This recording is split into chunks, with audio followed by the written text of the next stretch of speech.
Hello, welcome to another weekly devotion with Pastor Andrew. That's me.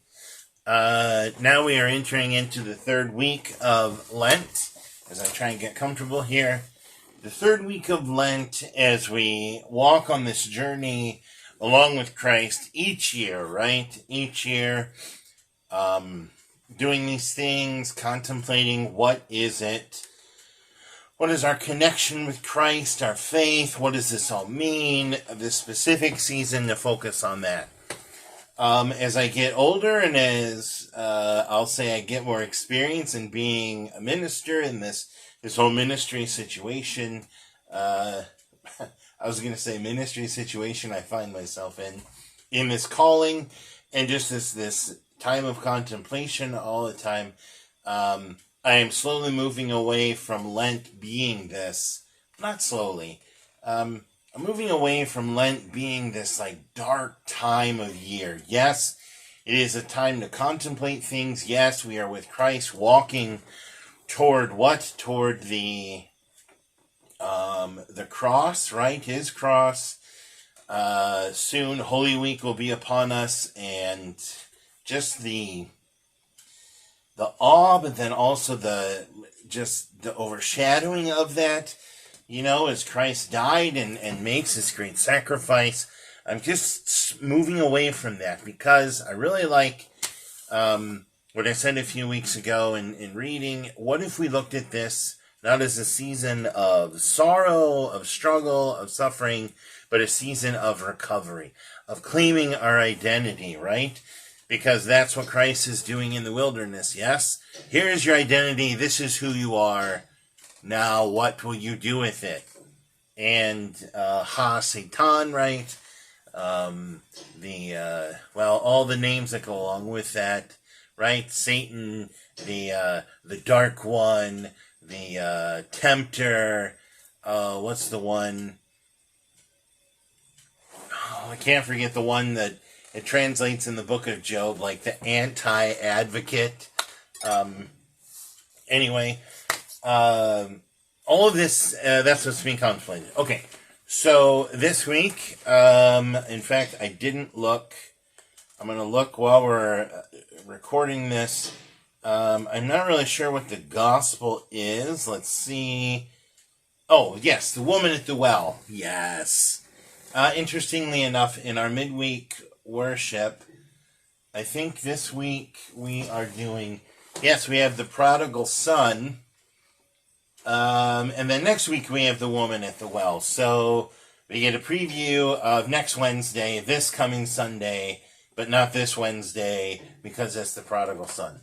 So, yes, baptismal image, the woman at the well, that's how it is summed up here. But in this devotion, we're going to hear from Exodus 17, verses 1 through 7.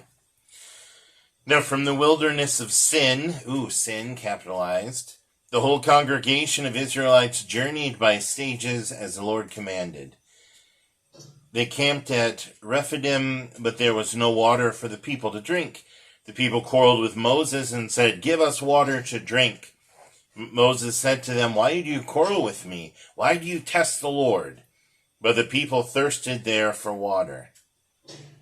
And the people complained against Moses and said, "Why did you bring us out of Egypt to kill us and our children and livestock with thirst?" ? So Moses cried out to the Lord, "What shall I do with these people? They are almost ready to stone me." And the Lord said to Moses, "I want you to go on ahead of the people and take some of the elders of Israel with you. Take in your hand the staff with which you struck the Nile and go." Right there, if we stop there, it's like, well, you struck the Nile and it turned to blood. Are we here to drink blood?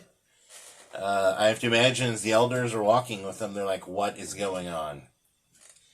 And then God said, "I will be standing there in front of you on the rock of Horeb. Strike the rock and water will come out of it so that the people may drink."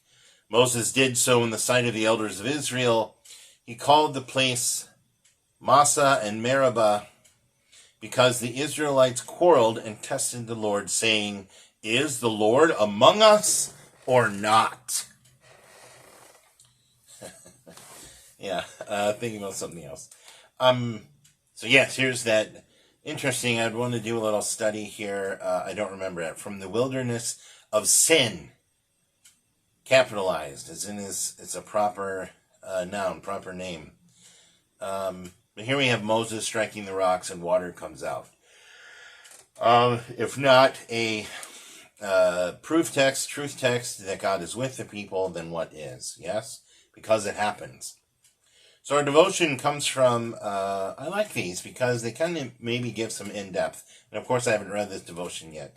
But it comes from us, from a professor of biblical preaching from Luther Seminary, Joy Moore. I don't think I've met them, but that's beside the point.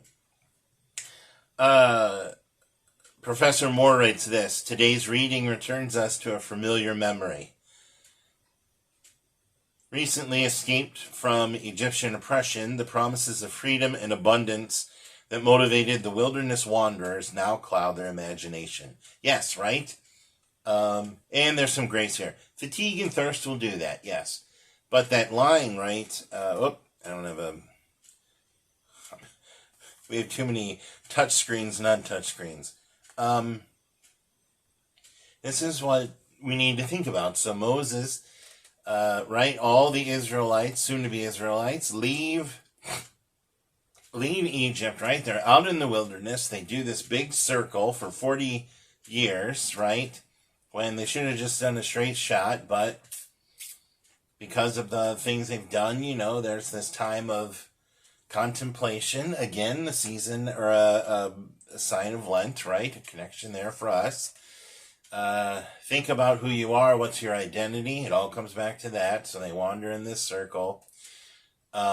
Anyway, all of that to say, why does that happen? Because of God's not with us. Why did you bring, and then here's the thing.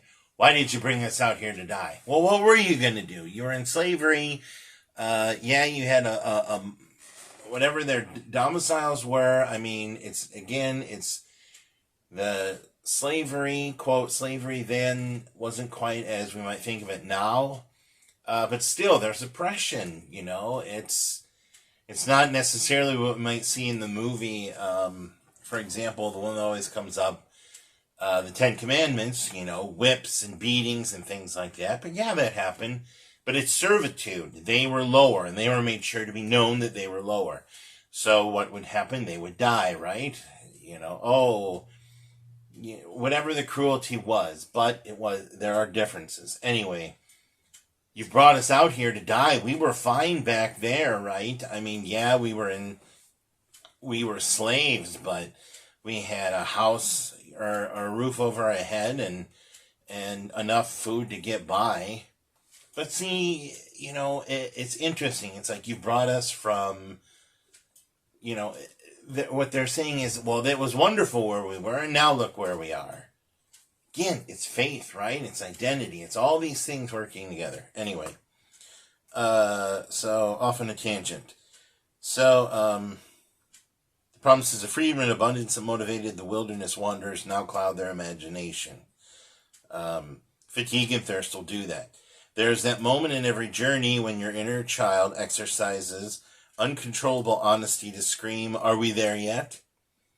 Not really a question. It is an announcement of frustration with those yet to be fulfilled promises. The competing expectations and emotions are legitimate.